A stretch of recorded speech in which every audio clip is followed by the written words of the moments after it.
강나루동 골목길에 새벽 5시 종이 부딪는 소리가 들리면 동네 사람들은 이불 속에서 몸을 뒤척이며 같은 생각을 했다. 박덕수 할아버지가 또 손수레를 끌고 나왔구나. 겨울이든 여름이든 그는 같은 시간에 일어났다. 낡은 군청색 점퍼를 입고 목에는 색이 바랜 수건을 두르고 손에는 늘 같은 장갑을 꼈다. 장갑 손가락 끝이 닳아 헤어진 지 오래였지만 그는 새 장갑을 사지 않았다. 다른 만큼 손에 익었다는 게 그의 이유였다. 손수레는 그의 분신과 같았다. 바퀴 하나는 살짝 휘어 있어서 밀 때마다 작은 소리를 냈다. 그 소리를 들으며 동네 사람들은 시계 없이도 시간을 알았다. 새벽 5시, 덕수 할아버지의 손수레. 그는 골목을 돌며 어제 내놓은 종이박스를 차곡차곡 쌓았다. 슈퍼마켓 뒷문, 약국 옆 쓰레기통, 세탁소 앞 계단. 그가 다니는 길은 정해져 있었고 그 순서를 한 번도 바꾼 적이 없었다. 박스를 접어 묶는 그의 손길은 느리지만 정확했다. 마치 오랜 세월 같은 동작을 반복해온 사람만이 가질 수 있는 리듬이었다. 세탁소 주인 최 씨가 가게 문을 열다가 그를 보고 인사를 건넸다. 오늘도 일찍 나오셨네요, 어르신. 일찍 나와야 좋은 자리 차지하지. 덕수 할아버지는 웃으며 대답했다. 그 웃음에는 부끄러움도 없었고 위축됨도 없었다. 그저 하루를 시작하는 사람의 평온한 얼굴이었다. 최 씨는 가끔 그 평온함이 이상하다고 생각했다. 폐지를 주어 하루하루를 버티는 노인이라면 마땅히 있어야 할 고단함이나 원망이 그에게는 보이지 않았다. 손수레가 가득 차면 그는 고물상으로 향했다. 고물상 주인은 종이 무게를 재고 돈을 건넸다. 동전 몇 개와 구겨진 지폐 몇 장. 그 돈을 받는 덕수 할아버지의 표정은 늘 같았다. 많지도 적지도 않은 그저 받아들이는 얼굴. 고물상 주인이 한 번은 물었다. 할아버지, 이렇게 모은 돈 다 어디다 쓰세요? 자식들도 있다면서요. 덕수 할아버지는 잠시 손수레 손잡이를 만지작거리다가 대답했다. 쓸 데가 있어. 더 묻지 않았다. 고물상 주인도 그 이상 캐묻지 않는 게 이 동네의 암묵적인 규칙이었다. 오후가 되면 그는 좁은 단칸방으로 돌아갔다. 방 안에는 낡은 이불 한 채와 작은 밥상, 그리고 손수레 바퀴를 손질할 때 쓰는 연장 몇 개가 있을 뿐이었다. 화려한 것은 하나도 없었다. 벽에는 빛바른 사진 한 장이 걸려 있었다. 젊은 여인이 환하게 웃고 있는 사진이었다. 사진 아래에는 작은 글씨로 날짜가 적혀 있었지만 그 날짜가 무엇을 의미하는지 아는 사람은 동네에 아무도 없었다. 저녁이 되면 덕수 할아버지는 손수레를 끌고 다시 집을 나섰다. 이번에는 종이를 주우러 가는 길이 아니었다. 그는 동네 외곽에 있는 작은 보육원, 햇살 보육원으로 향했다. 정문이 아니라 후문으로 들어가 원장실 문을 두드리지 않고 우편함에 흰 봉투 하나를 넣고 돌아서는 것이 그의 저녁 일과였다. 보육원 아이들은 그를 몰랐다. 원장도 그의 얼굴을 정확히 본 적이 없었다. 봉투에는 이름이 적혀 있지 않았다. 그저 이름 없는 손이라는 네 글자만 적혀 있을 뿐이었다. 이 일을 그는 30년 가까이 해왔다. 비가 오나 눈이 오나 몸이 아프나 건강하나 빠짐없이. 그러나 그는 누구에게도 이 사실을 말하지 않았다. 심지어 하나뿐인 아들에게도. 아들 박정호는 아버지가 폐지를 주어 생활하는 것을 부끄러워했다. 회사 동료들이 혹시라도 알게 될까 늘 조심스러워했고 명절에도 아버지를 데려오는 일을 꺼렸다.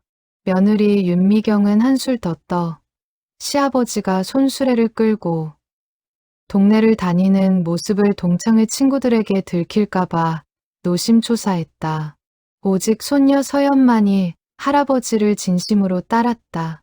16살 서연은 학교가 끝나면 가끔 할아버지의 단칸방에 들러 함께 라면을 끓여 먹었다. 손수레를 끄는 할아버지의 손을 잡고 걸을 때 서연은 부끄러움을 느낀 적이 없었다. 오히려 그 손이 세상 누구의 손보다 단단하고 믿음직스럽다고 생각했다. 그날도 서연은 학교를 마치고 할아버지를 찾아왔다. 골목 어귀에서 손수레를 끄는 할아버지를 발견하고 달려가 손을 잡았다. 할아버지, 오늘도 늦게까지 일하셨어요? 소녀가 와주니 하나도 안 늦었지. 덕수 할아버지의 얼굴에 깊은 주름이 펴지며 웃음이 번졌다. 서연은 그 웃음을 보며 알 수 없는 따뜻함을 느꼈다. 가난하다고 손가락질 받는 할아버지였지만 서연에게는 세상에서 가장 부자인 사람처럼 보였다. 다만 그 부유함이 무엇으로부터 오는지 서연도 아직은 알지 못했다. 그 무렵 강나루동 시장 어귀에서는 또 다른 장면이 펼쳐지고 있었다. 며느리 윤미경이 동창회 친구 2명과 함께 과일가게 앞을 지나던 참이었다. 마침 시아버지 덕수가 손수레를 끌고 맞은편에서 다가오고 있었다. 손수레에는 박스가 가득 실려 있었고 그 위로 낡은 그릇 몇 개가 비죽이 얹혀 있었다. 미경의 얼굴이 순식간에 굳었다. 친구들이 그 손수레를 알아보기 전에 어떻게든 자리를 피하고 싶었다. 그녀는 황급히 친구들의 팔을 끌어 옆 골목으로 방향을 틀었다. 미경아, 갑자기 왜 그래? 아, 저기 좀 시끄러운 것 같아서 이쪽으로 가자. 거짓말이었다. 미경은 시아버지가 시야에서 사라질 때까지 가슴이 조여드는 것을 느꼈다. 친구들 중 한 명이 우연히 고개를 돌려 멀어지는 손수레를 보고 무심코 한마디를 던졌다. 저 할아버지 매일 저렇게 다니시던데 보기에 좀 짠하더라. 미경은 애써 웃으며 화제를 돌렸다. 그러나 집으로 돌아가는 길, 그녀의 마음은 무겁게 가라앉아 있었다. 시아버지가 부끄러운 것은 아니었다. 적어도 미경 자신은 그렇게 믿고 싶었다. 다만 남들의 시선이 그 안에 담긴 동정과 호기심이 그녀를 짓눌렀다. 그날 저녁 미경은 남편 정호에게 낮에 일을 털어놓았다. 여보, 아버님 좀 어떻게 안 될까? 동네 사람들이 다 알아보잖아. 애들 학교에서도 친구들이 수군거린다더라. 정호는 밥숟가락을 든 채 한숨을 내쉬었다. 나도 알아. 그런데 아버지가 그 일을 그만두실 분이 아니잖아. 몇 번을 말씀드려도 똑같으셔. 그러니까 더 답답하다는 거지. 우리가 생활비라도 더 드리면 되잖아. 왜 굳이 길거리에서 폐지를 주우셔야 해. 정호는 더 말을 잇지 못했다. 그 역시 아버지의 고집을 이해할 수 없었다. 생활비를 보태드리겠다는 말도 여러 번 했지만 아버지는 그때마다 손사래를 치며 같은 말을 반복했다. 내 몸 움직일 수 있을 때까지는 내가 벌어서 산다. 너희 짐이 되긴 싫다. 그 말 속에 숨겨진 진짜 이유를 정호도 미경도 심지어 서연도 아직은 짐작하지 못하고 있었다. 그날 밤 덕수 할아버지는 평소보다 늦게 잠자리에 들었다. 손수레를 손질하던 손을 멈추고 벽에 걸린 사진을 한참 동안 바라보았다. 사진 속 여인은 변함없이 웃고 있었다. 그는 낮은 목소리로 혼잣말을 건넸다. 오늘도 잘 다녀왔소. 애들은 여전히 모르더이다. 대답이 돌아올 리 없었지만 그는 그 침묵 속에서도 위안을 얻는 듯했다. 사진을 향해 가볍게 고개를 숙인 후 그는 불을 끄고 자리에 누웠다. 창밖으로 강나루동의 밤바람이 낮게 지나갔다. 내일도 그는 같은 시간에 일어나 같은 길을 걸을 것이었다. 그 반복 속에 숨겨진 사연이 무엇인지 아직은 누구도 알지 못했다. 골목 끝으로 사라지는 손수레 바퀴 소리가 오늘도 강나루동의 저녁을 채우고 있었다. 그 소리 뒤에 숨겨진 30년의 비밀은 가족들의 부끄러움과 오해 속에 가려진 채 조용히 흘러가고 있었다. 서연은 골목을 걸어 집으로 돌아가며 할아버지의 뒷모습을 한번 더 돌아보았다. 손수레를 끄는 구분 등 천천히 흔들리는 걸음걸이, 그 모습이 오늘따라 유독 쓸쓸하게 느껴졌다. 그러나 동시에 그 안에 무언가 단단한 뿌리가 박혀 있는 듯한 느낌도 들었다. 무엇이 할아버지를 그렇게 흔들리지 않게 만드는지 서연은 알지 못했지만 그 평온함을 담고 싶다는 마음이 들었다.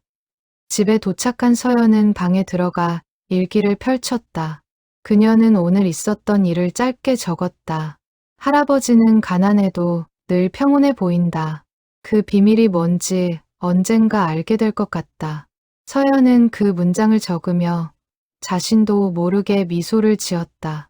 알 수 없는 예감이 그녀의 마음 한쪽에 자리 잡고 있었다. 서연의 17번째 생일을 앞두고 가족 모임이 열렸다. 정우의 작은 집 거실에 온 가족이 모였다. 미경이 정성껏 차린 잡채와 갈비찜이 상 위에 올라왔다. 그러나 그 자리에 덕수 할아버지의 자리는 없었다. 서연이 식탁을 둘러보다가 물었다. 엄마, 할아버지는 왜 안 오셔? 미경은 순간 당황한 기색을 감추지 못했다. 할아버지 일이 바쁘셔서 다음에 따로 찾아가자. 서연은 입을 다물었지만 마음속에서는 의문이 커졌다. 할아버지가 바쁘다는 말은 거짓말 같았다. 할아버지는 늘 저녁이면 한가했다. 그저 가족들이 할아버지를 부르고 싶지 않았던 것뿐임을 서연은 어렴풋이 짐작하고 있었다. 식사가 끝난 후 정우와 미경의 대화를 서연은 우연히 듣게 되었다.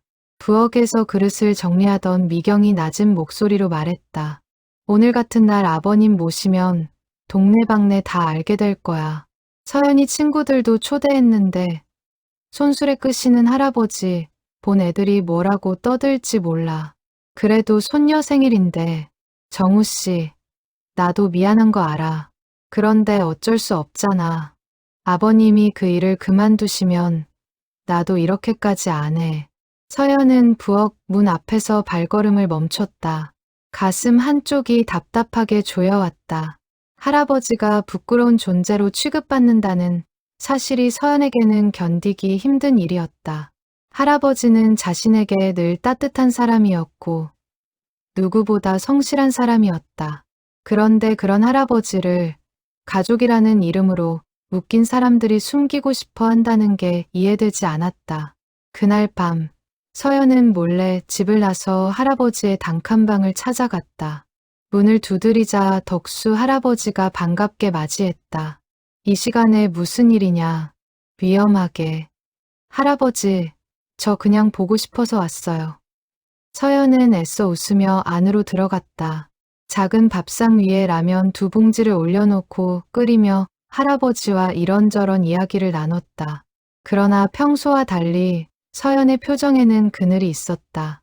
덕수 할아버지는 손녀의 얼굴을 한참 들여다보다가 조용히 물었다. 무슨 걱정 있구나. 할아버지한테 말해봐. 서연은 잠시 망설이다가 결국 속마음을 털어놓았다. 할아버지, 엄마 아빠가 할아버지 모시는 거 부끄러워하는 것 같아요. 저는 그게 너무 속상해요. 방 안에 잠시 정적이 흘렀다. 덕수 할아버지는 라면 면발을 젓던 손을 멈추고 창밖을 바라보았다. 그의 눈빛에 잠깐 슬픔이 스쳤지만 이내 평소의 온화한 표정으로 돌아왔다. 괜찮다. 사람마다 짊어진 무게가 다른 거니까 내 엄마 아빠도 나름의 이유가 있을 거야. 그래도요. 할아버지가 잘못한 것도 없는데 왜 숨기려고 해요. 덕수 할아버지는 손녀의 머리를 가만히 쓰다듬었다. 서연아, 사람이 사는 모습은 겉으로 보이는 게 다가 아니란다. 언젠가 너도 그 말을 이해할 날이 올 거야. 그 말이 무슨 의미인지 서연은 그때는 알지 못했다. 다만 할아버지의 목소리에서 깊은 평온함과 동시에 알 수 없는 슬픔을 느꼈다. 마치 오랜 세월 혼자 짊어진 무언가가 있는 듯한 목소리였다. 라면을 다 먹은 후 서연은 집으로 돌아가기 전 할아버지의 방을 둘러보았다. 벽에 걸린 빛바랜 사진이 눈에 들어왔다. 서연이 사진을 가리키며 물었다. 할아버지, 이 사진 누구예요? 항상 궁금했어요. 덕수 할아버지의 얼굴에 잠시 그늘이 스쳤다. 오래전에 알던 사람이다. 좋은 사람이었지. 더 묻고 싶었지만 할아버지의 표정에서 서연은 그 이상 캐묻지 말아야 한다는 것을 느꼈다. 인사를 하고 골목을 나서는 서연의 발걸음이 무거웠다. 할아버지의 삶에는 가족들이 모르는 무언가가 분명히 있었다. 그것이 무엇인지 서연은 어렴풋이 짐작했지만 정확히 알 수는 없었다. 한편 학교에서도 서연을 둘러싼 작은 소동이 있었다. 같은 반 친구 하나가 우연히 손수레를 끄는 덕수 할아버지를 보고 서연에게 물었다. 야, 그 할아버지, 너네 할아버지 맞지? 폐지 줍는 거 봤어. 서연은 순간 멈칫했지만 곧 당당하게 대답했다. 맞아. 우리 할아버지야. 왜? 아니, 그냥 좀 안타까워서. 안타까울 거 없어. 우리 할아버지는 누구보다 멋진 사람이야. 서연의 단호한 대답에 친구는 더 말을 잇지 못했다. 그 일이 있은 후 서연은 오히려 할아버지에 대한 애정이 더 깊어졌음을 느꼈다. 남들의 시선이 어떻든 자신만은 할아버지를 부끄러워하지 않겠다고 다짐했다.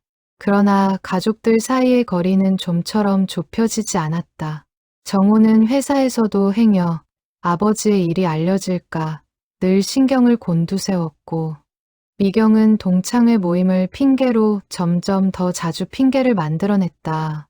그날 늦은 오후 정호는 우연히 퇴근길에 아버지의 동네를 지나게 되었다.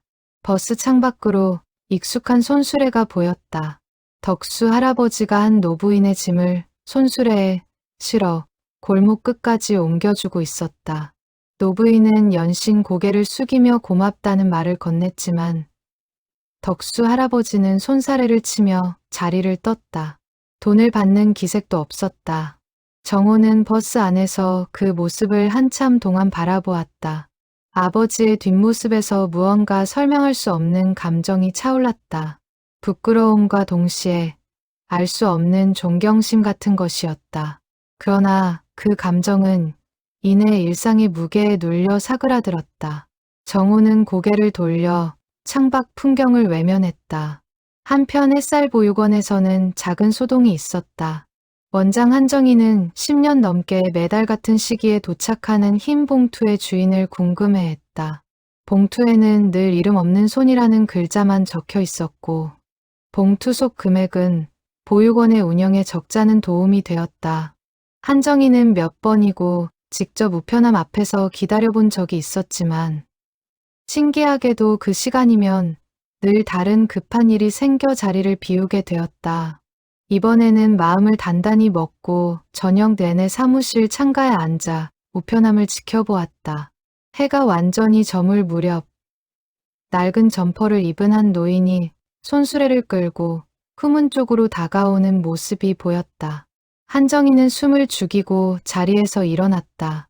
그러나 그 순간 전화벨이 요란하게 울렸다.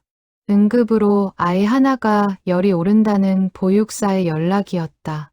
한정희는 어쩔 수 없이 자리를 떠야 했다. 전화를 끊고 돌아왔을 때 우편함에는 어김없이 흰 봉투가 들어 있었다. 노인의 모습은 이미 골목 저편으로 사라진 뒤였다. 한정희는 봉투를 손에 쥐고 한숨을 내쉬었다. 도대체 누구실까? 이렇게까지 숨기시는 이유가 뭘까? 그녀는 봉투를 가슴에 품은 채 한동안 자리에 서 있었다. 어쩌면 평생 그 정체를 알지 못할 수도 있다는 생각이 들었다. 그러나 그녀는 그 익명의 손길에 늘 감사한 마음을 품고 있었다. 봉투 속 돈으로 아이들의 겨울 외투를 사고 부족한 난방비를 채우고 형편이 어려운 아이의 수술비를 보탠 적도 있었다. 그 손길이 누구의 것인지는 몰라도 그 마음만은 분명히 전해지고 있었다. 서연이 학교에서 돌아오는 길, 우연히 보육원 앞을 지나다가 원장 한정희와 마주쳤다. 서연이 가벼운 인사를 건네자 한정희가 웃으며 말했다. 서연이구나. 너희 학교 끝나는 시간이랑 비슷하게 우리 보육원에 좋은 일이 하나 생긴단다. 무슨 좋은 일이요? 매번 익명으로 후원해 주시는 분이 계셔. 누구신지는 모르지만 정말 감사한 분이지. 서연은 별다른 생각 없이 고개를 끄덕이고 지나쳤다. 그 순간에는 그 말이 자신의 할아버지와 어떤 연결이 있을 거라고는 꿈에도 생각하지 못했다. 그러나 훗날 이 짧은 대화가 진실을 향한 작은 실마리가 되리라는 것을 그날의 서연은 알지 못했다. 그렇게 강나루동의 계절은 한 차례 더 바뀌어가고 있었다. 아무도 알지 못한 채 덕수 할아버지의 저녁 발걸음은 여전히 햇살보육원으로 향하고 있었다. 같은 무렵 미경은 동창회 모임에서 또 다른 일을 겪었다.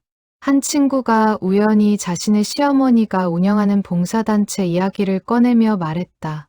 우리 시어머니가 그 보육원에 후원하시는데 거기 원장님이 그러시더라고. 누군가 몇십 년째 익명으로 도와주는 분이 있다고.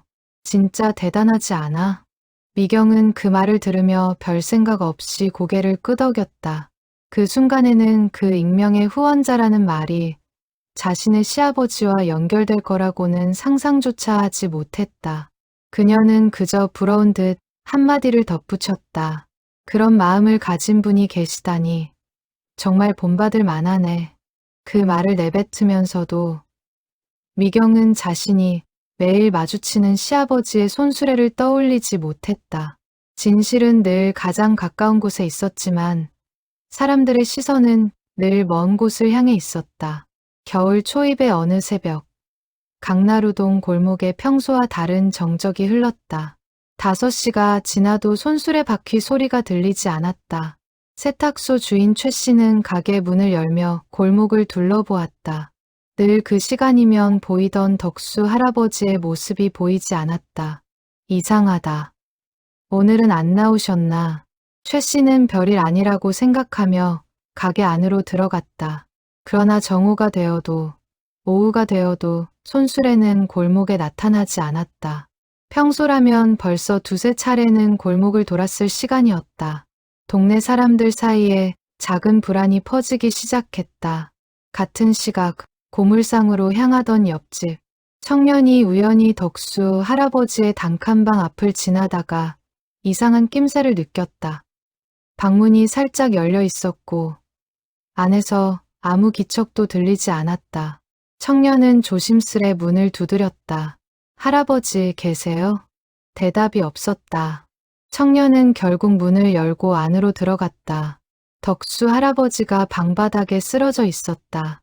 입술은 파리하게 변해 있었고 숨소리는 가늘게 끊어질 듯 이어지고 있었다. 청년은 황급히 119에 신고했다. 구급차가 골목 어귀에 도착했을 때 동네 사람들이 하나둘 모여들었다. 들것에 실려 나가는 덕수 할아버지의 모습을 보며 최 씨는 가슴이 철렁 내려앉는 것을 느꼈다. 어쩐지 오늘 손수레가 안 보이더니 구급차가 사이렌을 울리며 떠난 후 누군가가 정호에게 연락을 했다. 회사에서 급한 보고서를 작성하던 정호는 전화를 받고 얼굴이 하얗게 변했다. 아버지가 쓰러지셨다고요? 정호는 모든 일을 제쳐두고 병원으로 달려갔다. 미경도 부랴부랴 뒤따라왔다. 응급실 앞 복도에서 2사람은 초조하게 의사를 기다렸다. 1시간이 넘는 기다림 끝에 담당 의사가 나와 설명을 시작했다. 심장 쪽에 문제가 있습니다. 수술이 필요한 상황인데 연세도 있으시고 평소 영양 상태가 좋지 않으셨던 것 같아요. 수술 자체도 위험, 부담이 있습니다. 수술비는 얼마나 드나요? 정호의 목소리가 떨렸다. 의사가 제시한 금액은 정호와 미경의 형편으로는 감당하기 쉽지 않은 액수였다. 미경의 얼굴에서 핏기가 사라졌다. 여보, 우리 적금까지 다 깨야 할 것 같은데. 일단 아버지부터 살리고 보자. 돈은 나중에 어떻게든 마련해보자. 정호는 결연한 표정으로 수술 동의서에 서명을 했다. 그러나 마음 한구석에서는 두려움이 가득했다. 평생 아버지에게 따뜻한 말 한마디 제대로 건네지 못한 채 이런 순간을 맞이하게 된 것이 후회스러웠다. 수술실 앞에서 기다리는 시간은 더디게 흘렀다. 서연도 학교에서 연락을 받고 급히 병원으로 달려왔다. 할아버지가 수술실에 들어갔다는 소식에 서연의 눈에서 눈물이 쏟아졌다. 할아버지 괜찮으셔야 해. 서연은 의자에 앉아 두 손을 모으고 간절히 기도했다. 정우와 미경도 그 옆에 나란히 앉아 무거운 침묵 속에 시간을 보냈다. 수술실 불빛이 꺼지지 않는 동안 가족들의 마음에는 각기 다른 무게의 죄책감과 두려움이 교차하고 있었다. 5시간이 넘는 수술이 끝나고 의사가 지친 얼굴로 나왔다. 수술은 잘 끝났습니다. 하지만 회복까지는 시간이 걸릴 겁니다. 고비는 넘기셨어요. 가족들은 동시에 안도의 한숨을 내쉬었다. 미경은 그 자리에서 눈물을 쏟았다. 정우는 의사의 손을 잡고 거듭 고개를 숙이며 감사를 표했다. 그러나 안도의 순간도 오래가지 못했다. 다음 날 병원 원무과에서 수술비 정산을 위해 정우를 호출했다. 정우는 적금을 깰 각오로 통장을 들고 원무과를 찾았다. 그런데 직원의 입에서 나온 말은 전혀 예상치 못한 것이었다. 수술비는 이미 전액 정산이 완료되었습니다. 정우는 귀를 의심했다. 네, 그게 무슨 말씀이세요? 저희가 아직 아무것도 내지 않았는데요. 어제 저녁 환자분 명의로 등록된 후원 계정에서 자동으로 처리됐습니다. 박덕수 환자분 본인 명의 계좌로 보입니다. 정우의 머릿속이 순간 새하얘졌다. 폐지를 주어 하루 벌어 하루 사는 아버지에게 수술비를 전액 감당할 수 있는 계좌가 있다는 사실이 도무지 이해되지 않았다. 그는 떨리는 손으로 서류를 받아들었다. 서류 한 귀퉁이에 적힌 계좌번호와 금액을 확인한 순간 정우의 다리가 휘청거렸다. 그 계좌에는 상상조차 할 수 없는 금액이 남아 있었다. 이게 정말 아버지 계좌라고요? 병원 복도에 선 정우의 손에서 서류가 가볍게 떨렸다. 평생 알아왔던 아버지의 모습이 그 한 장의 서류로 인해 송두리째 흔들리기 시작하는 순간이었다. 정우는 서류를 들고 한참을 그 자리에 멈춰 서 있었다. 원무과 직원이 조심스레 한마디를 덧붙였다. 그리고 이건 참고로 말씀드리는데 박덕수 환자분은 저희 병원에 꽤 오래전부터 등록되어 계신 분이세요. 병원 발전기금에도 매년 후원을 해주셔서 저희 사이에서는 익히 알고 계시는 분입니다. 정호는 그 말의 의미를 제대로 받아들이기 힘들었다. 폐지를 줍는 노인이 병원 발전기금을 후원한다는 것이 그가 알던 세상의 질서와는 너무도 어긋나는 이야기였다. 그날 오후 회복실로 옮겨진 덕수 할아버지는 여전히 의식이 흐릿한 상태였다. 산소줄을 코에 꽂은 채 가늘게 숨을 쉬고 있는 아버지의 모습을 보며 정우는 차마 묻고 싶은 말을 입에 담지 못했다. 미경도 침대 곁에 앉아 시아버지의 손을 가만히 잡았다. 처음으로 그녀는 그 손이 거칠고 투박하지만 그 안에 얼마나 많은 세월의 무게가 담겨 있는지를 느꼈다. 아버님, 도대체 무슨 사연이 있으신 거예요? 미경의 중얼거림에 아무도 대답하지 않았다. 회복실 창밖으로 저녁 햇살이 길게 늘어지고 있었다. 그날 밤 정우는 집에 돌아와서도 잠을 이루지 못했다. 서류에 적힌 계좌번호를 몇 번이고 다시 들여다보았다. 그 숫자가 진짜라면 아버지가 지난 수십 년간 자신들에게 숨겨온 것이 단순히 사소한 비밀이 아니라는 것을 직감했다. 정우는 침대에 누운 미경에게 조용히 말했다. 여보, 나 내일 아버지 방에 한번 가봐야겠어.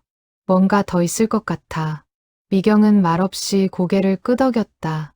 두 사람 모두 마음속에서 같은 의문이 자라나고 있었다. 평생을 가난하게만 보였던 그 손. 그 손수레 뒤에 숨겨진 진실은 과연 무엇이었을까? 같은 시각 햇살보육원 원장 한정희도 우연히 병원 소식을 전해 들었다. 동네 약사가 무심코 던진 말이었다.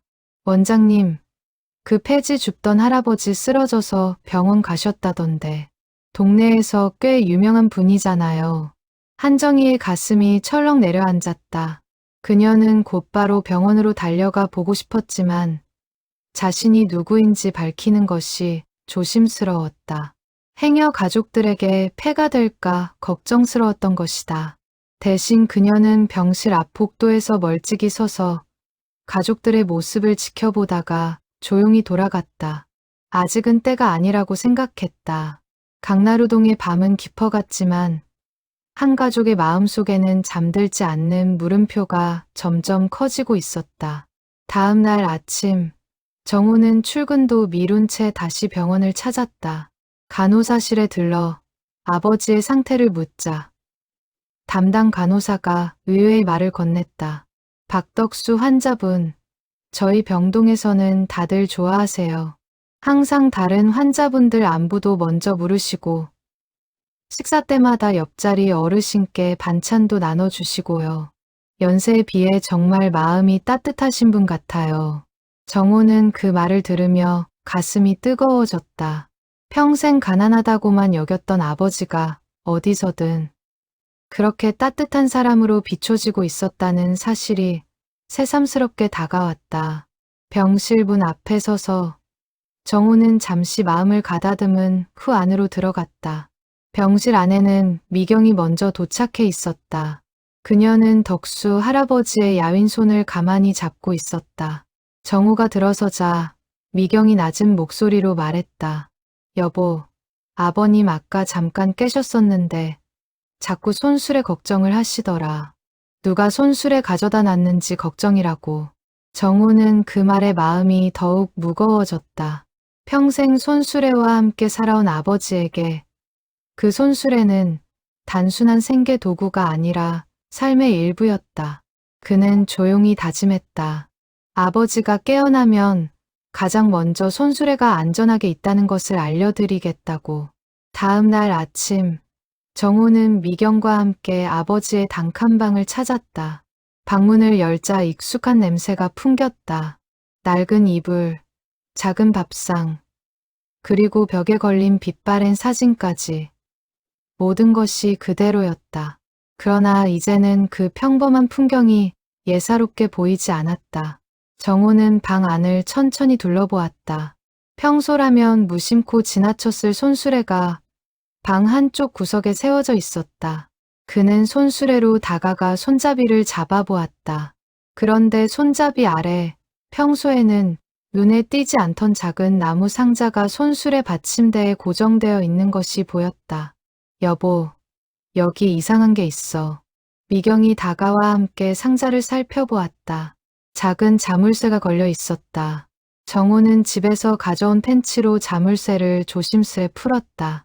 상자를 여는 순간 두 사람은 숨을 멈췄다. 상자 안에는 낡은 공책 여러 권과 빛바른 서류 뭉치, 오래된 사진 몇 장이 차곡차곡 정리되어 있었다. 정우는 떨리는 손으로 가장 위에 놓인 공책을 펼쳤다. 첫 장에는 단정한 글씨로 날짜와 금액이 적혀 있었다. 그 아래로 빽빽하게 이어지는 기록들, 모두 같은 형식이었다. 날짜, 금액, 그리고 햇살보육원 또는 장학금 같은 단어들. 이게 다 뭐야? 정우는 페이지를 넘기며 점점 말을 잃었다. 기록은 거의 30년 가까이 이어지고 있었다. 매달 빠짐없이 적지 않은 금액이 같은 보육원으로 보내진 흔적이었다. 미경도 공책을 넘겨보다가 손을 떨었다. 정우 씨, 이거 봐. 장학금 수혜자 명단도 있어. 한 명도 아니고 명단에는 수십 명의 이름이 적혀 있었다. 그 옆에는 대학 졸업, 취업 성공, 결혼 같은 짧은 메모가 함께 달려 있었다. 마치 한 사람의 인생 전체를 묵묵히 지켜본 기록 같았다. 상자 깊은 곳에는 오래된 서류 봉투가 하나 더 있었다. 정우는 그것을 꺼내 열어보았다.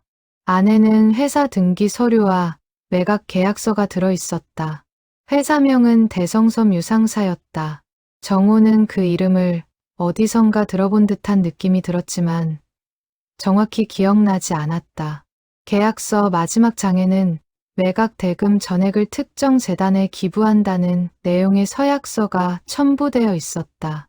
서명란에는 익숙한 필체로 박덕수라는 이름이 적혀 있었다. 대성섬 유상사라면 예전에 꽤 큰 회사였잖아. 아버지가 그 회사 사장이었다고? 정우의 목소리가 갈라졌다. 그는 어린 시절 아버지가 한때 사업을 했었다는 이야기를 어렴풋이 들은 적이 있었다. 그러나 그 사업이 얼마나 큰 규모였는지, 그리고 그것이 어떻게 끝났는지는 전혀 알지 못했다. 아버지는 늘 그 시절 이야기를 입에 담지 않았다. 상자 맨 아래에는 손편지 한 장이 놓여 있었다. 봉투에는 받는 사람의 이름이 없었다. 정호는 조심스레 편지를 펼쳤다.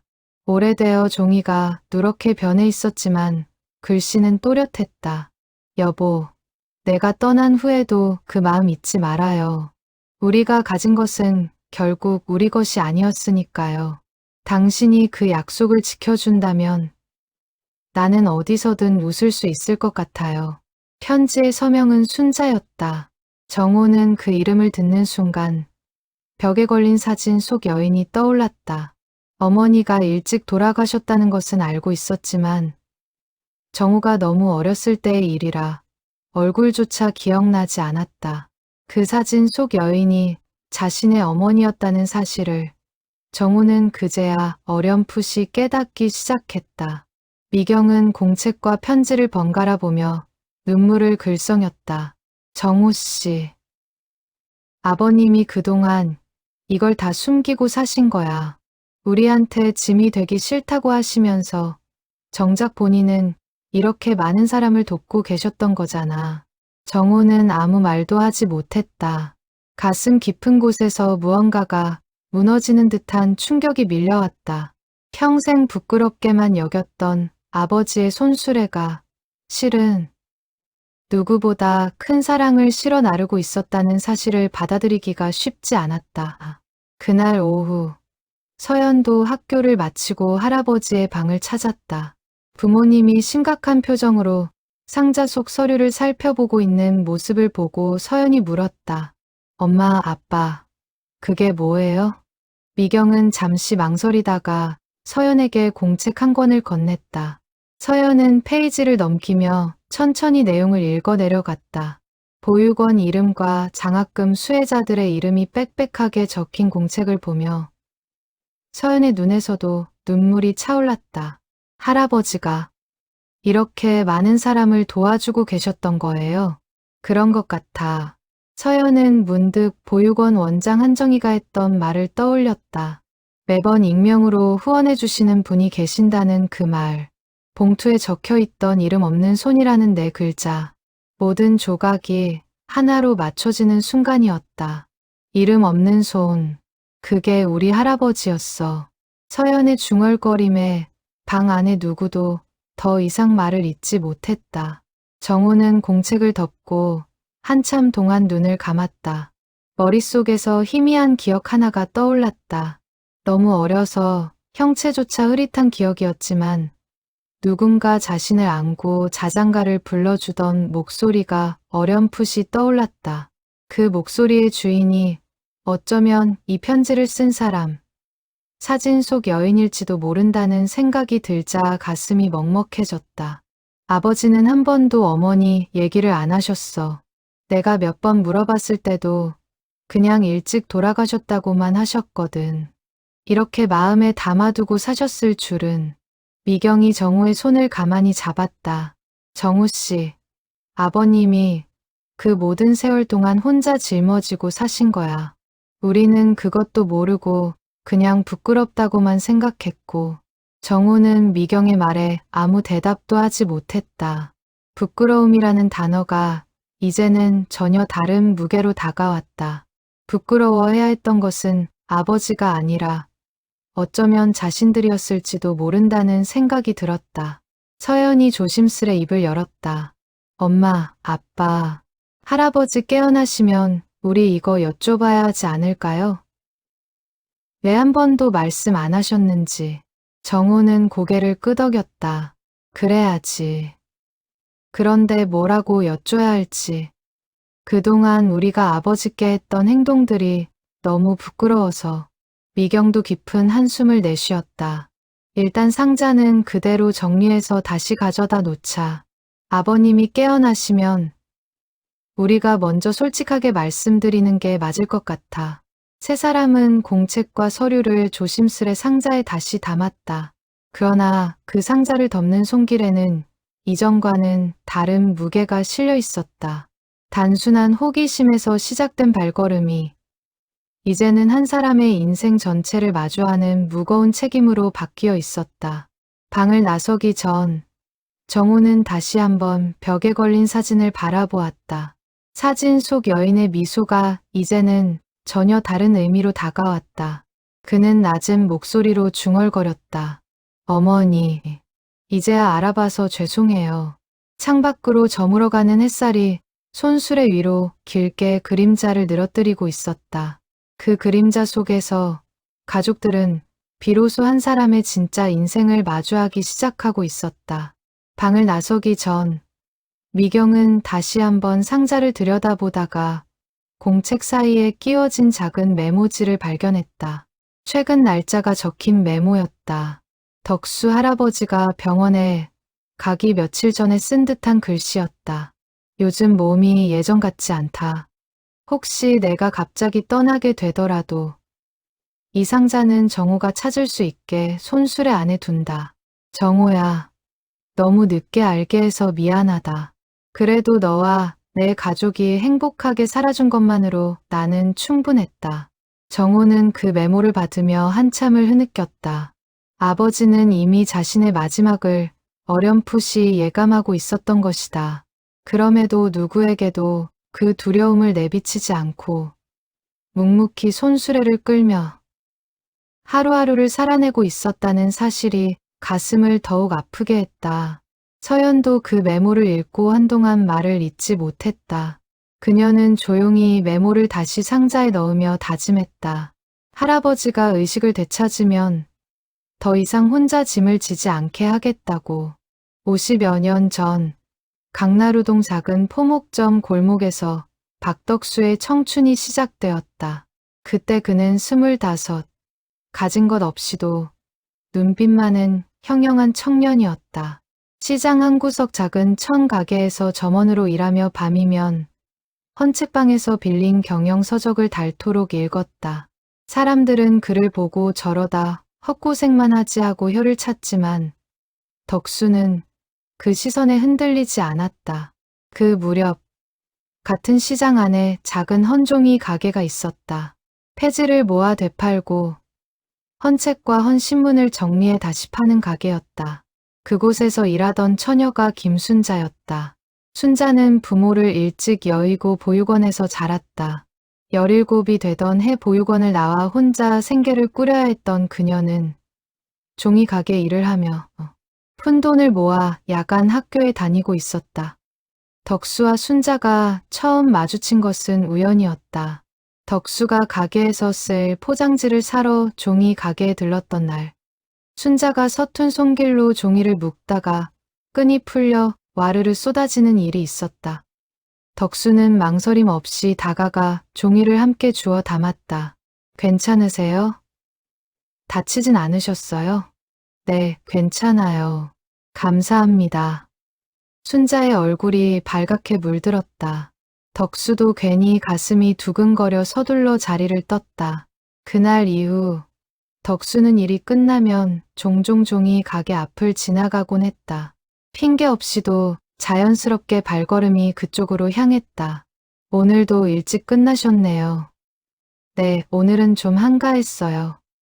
짧은 인사가 오가는 시간이 쌓여가며 두 사람 사이에는 말로 설명하기 힘든 따뜻한 공기가 자리 잡았다. 덕수는 순자가 야간 학교를 다니며 보육원 시절 함께 자란 동생들을 위해 매달 작은 돈을 보낸다는 사실을 알게 되었다. 그 이야기를 듣던 날, 덕수는 순자에게 깊은 존경심을 느꼈다. 나보다 가진 게 없으면서 어떻게 그렇게 남을 먼저 생각해요? 순자는 잠시 웃다가 진지한 얼굴로 대답했다. 제가 보육원에서 자랄 때 누군가 매달 알지 못하는 손길로 도와줬어요. 이름도 얼굴도 모르는 분이었는데 그분 덕분에 저는 굶지 않고 학교도 다닐 수 있었어요. 그 마음을 받은 사람이니까 저도 갚아야죠. 그 말이 덕수의 마음에 깊이 새겨졌다. 받은 사랑을 다시 흘려보내는 일, 그것이 인생에서 가장 가치 있는 일이라는 것을 그는 순자를 통해 처음으로 깨달았다. 두 사람은 3년의 만남 끝에 작은 예식장에서 혼례를 올렸다. 화려한 결혼식은 아니었지만 서로를 바라보는 두 사람의 눈빛만은 누구보다 빛났다.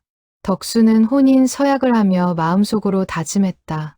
이 사람과 함께라면 가진 것이 적어도 마음만은 넉넉하게 살겠노라고. 결혼 초기 두 사람은 시장 골목 끝에 있는 작은 새방에서 신혼살림을 시작했다.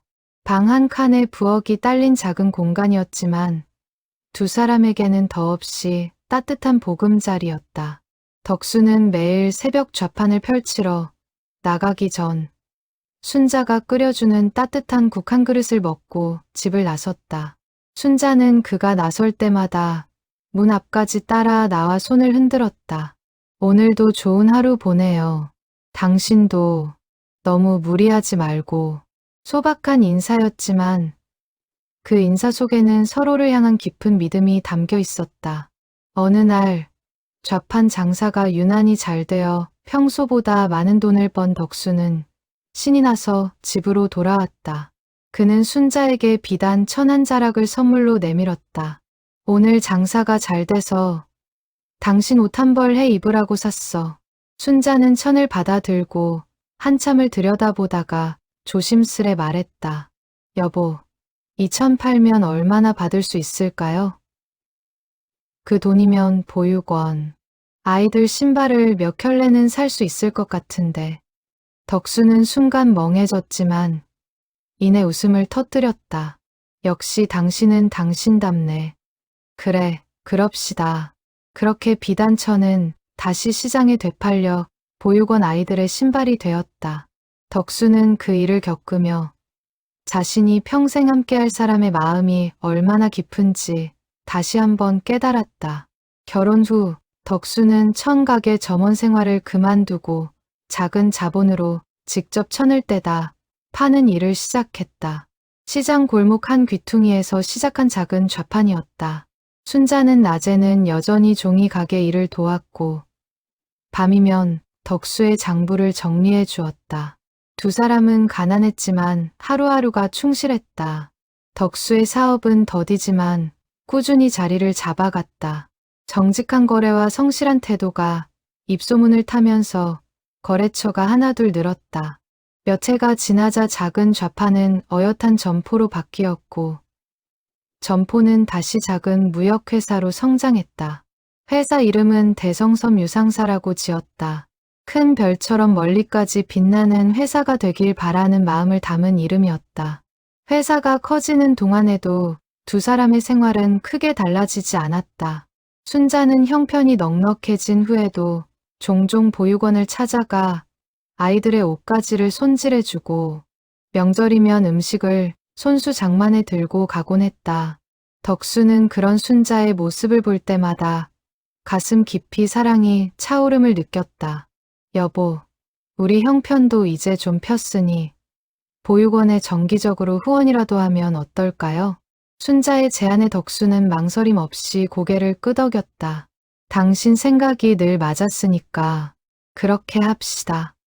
그렇게 시작된 작은 후원은 두 사람도 알지 못한 채 훗날 거대한 약속의 씨앗이 되어가고 있었다. 회사가 성장하면서 덕수는 점점 더 많은 거래처를 만나고 더 큰 책임을 짊어지게 되었다. 새벽같이 일어나 시장을 돌고 밤늦게까지 장부를 들여다보는 날이 이어졌다. 그러나 아무리 바빠도 그는 일요일 저녁이면 반드시 순자와 함께 보육원을 찾았다. 아이들과 마당에서 공을 차고 순자가 정성껏 싸운 떡을 나눠 먹으며 웃음꽃을 피우는 시간이었다. 보육원 원장은 두 사람의 정성에 늘 고마워하며 말했다. 두 분 덕분에 우리 아이들이 이렇게 밝게 자라고 있어요. 정말 감사합니다. 순자는 손을 내저으며 대답했다. 저도 이곳에서 자란 사람이에요. 받은 걸 돌려드리는 것뿐이에요. 그 말을 들을 때마다 덕수의 가슴 속에는 뜨거운 무언가가 차올랐다. 그는 순자의 손을 잡고 조용히 다짐했다. 이 사람이 살아가는 방식대로 평생 살아가겠다고. 아들 정호가 태어난 것은 그 무렵이었다. 회사는 이미 시장 안에서 손꼽히는 무역상사로 자리를 잡았고 두 사람의 형편은 누구보다 넉넉해졌다. 그러나 살림은 여전히 검소했다. 순자는 좋은 옷이나 비싼 장신구에 욕심을 내지 않았다. 대신 매달 보육원과 형편이 어려운 이웃들을 찾아다니며 작은 도움을 건네는 일에 정성을 쏟았다. 여보, 우리가 가진 것 중에 정말 우리 것이라고 할 수 있는 게 얼마나 될까요? 운이 좋아서 여기까지 온 거잖아요. 그러니 나눠야죠. 덕수는 그 말에 깊이 공감했다. 사업이 번창할수록 그는 더 많은 사람을 돕고 싶다는 마음이 커졌다. 회사 내에 어려운 형편의 직원 자녀들을 위한 작은 장학 기금도 만들었다. 사람들은 그를 가리켜 마음이 큰 사장님이라 불렀지만 덕수는 그 칭호가 부담스럽다며 늘 손을 내저었다. 순자가 가르쳐 준 거예요. 나는 그저 따라가는 사람일 뿐이고. 부부는 매년 정호의 생일이면 한적한 강가에 나가 손을 잡고 걸으며 미래를 이야기했다. 순자는 종종 먼 곳을 바라보며 이렇게 말하곤 했다. 나중에 우리 더 나이가 들면 이름도 안 남기고 조용히 도울 수 있는 방법을 찾아봐요. 누군가를 돕는다고 생색내는 건 진짜 돕는 게 아닌 것 같아요. 덕수는 그 말을 가슴 깊이 새겼다. 훗날 그가 이름 없는 손이라는 글자만 남긴 채 평생을 살아가게 된 것은 바로 그날 강가에서 나눈 약속에서 비롯된 것이었다. 순자는 종종 종이 가게 일을 마치고도 늦게까지 헌책을 정리했다. 그녀가 정리한 헌책 중에는 어린아이들이 볼 만한 그림책도 적지 않았다. 순자는 그 그림책들을 따로 모아두었다가 한 달에 한 번씩 보육원을 찾아가 아이들에게 나누어 주었다. 덕수는 그 모습을 처음 본 날을 또렷이 기억했다.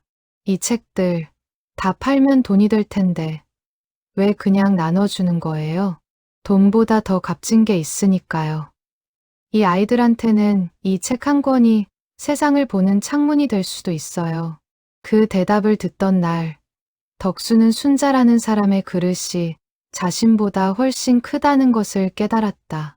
그는 그날부터 더욱 그녀를 닮아가고 싶다는 마음을 품게 되었다. 강나루동 골목 어귀에서 시작된 청춘의 열기는 가난 속에서도 서로를 향한 믿음과 세상을 향한 따뜻한 마음으로 단단히 여물어가고 있었다.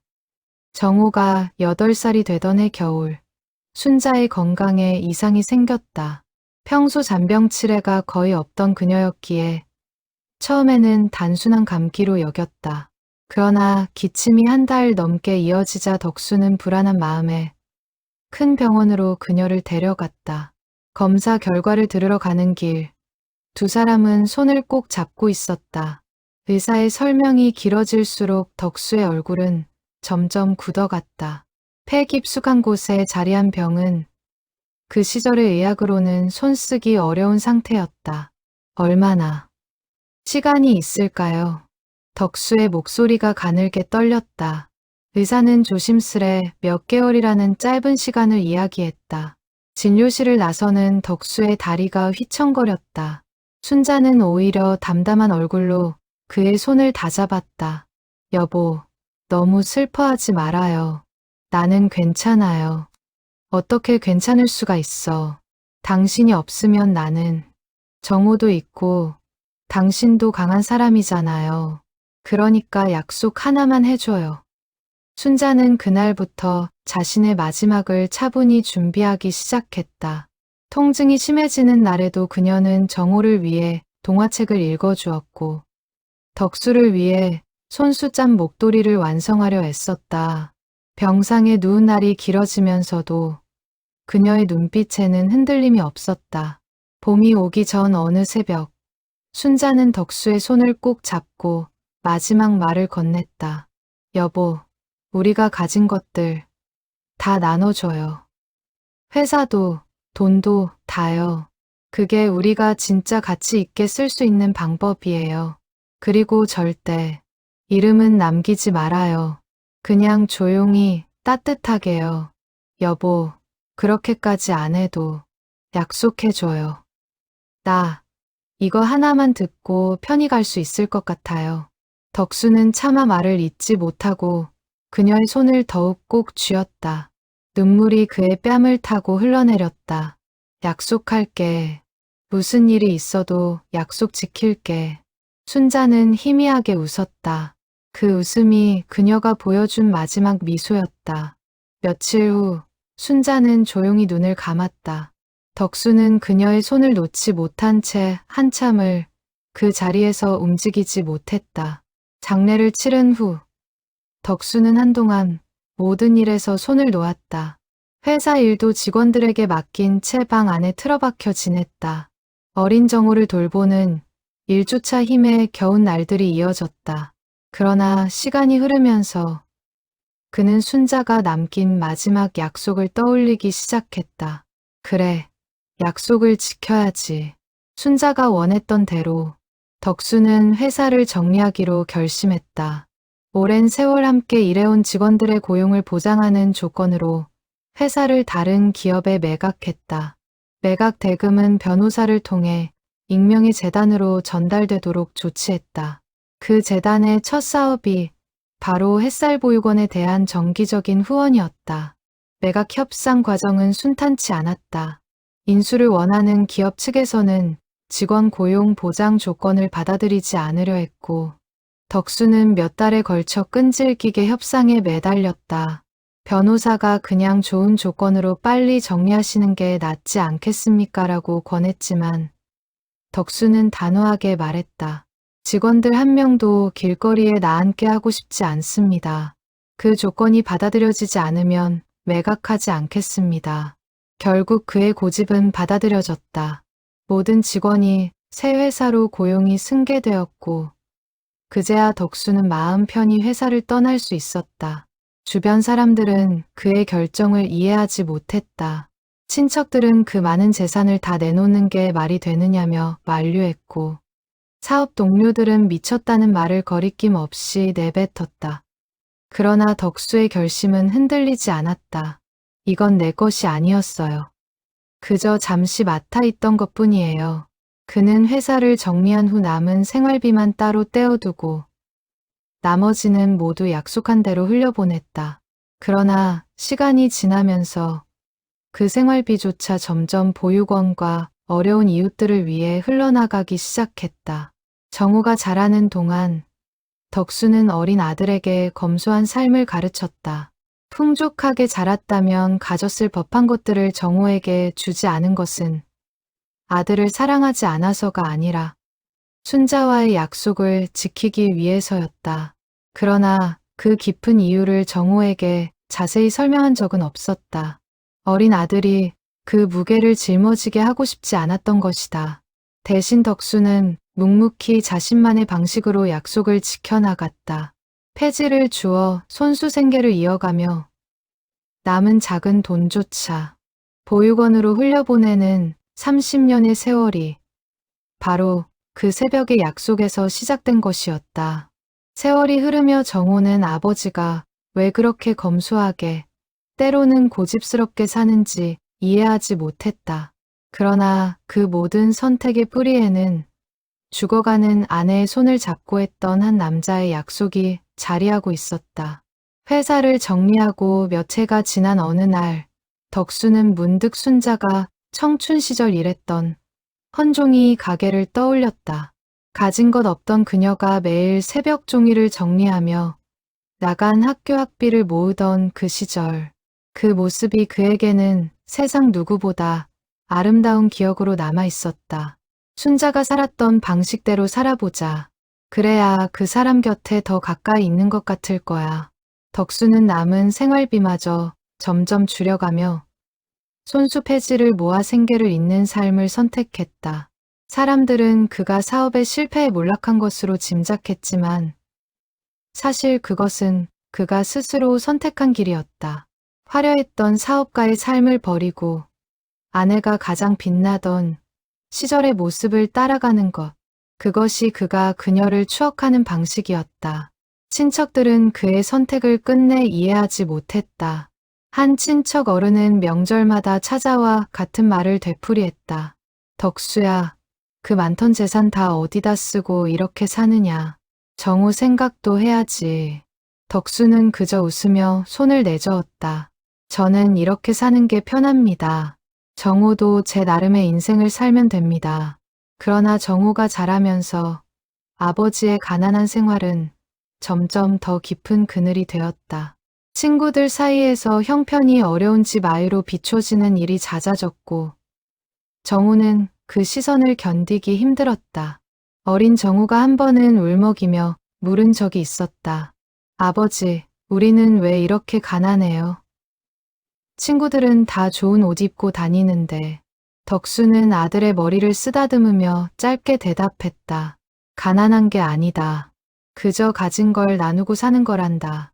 언젠가 너도 이해할 날이 올 거야. 그러나 그 대답은 어린 정우에게 위로가 되지 못했다.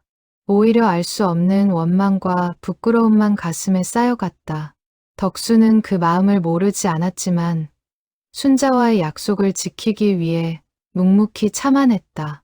언젠가 정우가 진실을 알게 되는 날이 오면 그때는 분명 이해해 줄 것이라 믿었다. 세월이 흐르며 정우는 아버지가 왜 그렇게 검소하게 때로는 고집스럽게 사는지 이해하지 못했다. 그러나 그 모든 선택의 뿌리에는 죽어가는 아내의 손을 잡고 했던 한 남자의 약속이 자리하고 있었다. 그 약속은 단 한 번도 깨진 적이 없었다. 정우가 대학에 입학할 무렵 덕수 할아버지는 등록금을 마련하기 위해 며칠 밤낮을 손수레를 끌었다. 정우는 그것이 단순히 형편이 어려워서라고만 생각했다. 그러나 사실 덕수 할아버지는 등록금에 보탤 수 있는 여유 자금이 있었음에도 그 돈만큼은 보육원 아이들의 학비로 먼저 보내고 있었다. 자신의 아들에게는 땀으로 번 돈을 직접 쥐어주고 싶었던 것이다. 이 돈은 아버지가 손수레 끌어서 모은 돈이다. 귀하게 써라. 정우는 그 말을 들으며 그저 아버지가 고생한다고만 여겼다. 그 돈의 무게에 얼마나 많은 의미가 담겨 있는지는 까마득히 먼 훗날에야 비로소 깨닫게 될 일이었다. 대학을 졸업한 정우가 첫 직장에 취직했을 때 덕수 할아버지는 누구보다 기뻐했다. 그러나 그 기쁨을 표현하는 방식은 남들과 달랐다. 그는 정우에게 큰 선물을 사주는 대신 작은 수첩 하나를 건넸다. 이 수첩에 매달 번 돈, 쓴 돈을 적어보거라. 그래야 내 인생이 어디로 흘러가는지 알 수 있다. 정우는 그 수첩을 받으며 시시하다고 생각했지만 차마 내색하지 못하고 고개를 끄덕였다. 훗날 그 수첩이 아버지가 평생 써온 후원 장부와 같은 형식이었다는 것을 깨닫게 되었을 때 정우는 또 한 번 가슴이 먹먹해졌다. 아버지는 그렇게 작은 습관 하나로도 자신의 삶의 방식을 아들에게 물려주려 했던 것이다. 덕수 할아버지가 회복실에서 일반 병실로 옮겨진 지 며칠이 지났다. 의식은 돌아왔지만 몸은 여전히 쇠약했다. 정우와 미경은 매일 병원을 찾아 곁을 지켰다. 그러나 두 사람은 차마 손수레 속 상자에 대해 먼저 입을 열지 못했다. 어떻게 이야기를 꺼내야 할지, 무슨 표정을 지어야 할지 알 수 없었다. 그러던 중 햇살보육원 원장 한정희가 병문안을 왔다.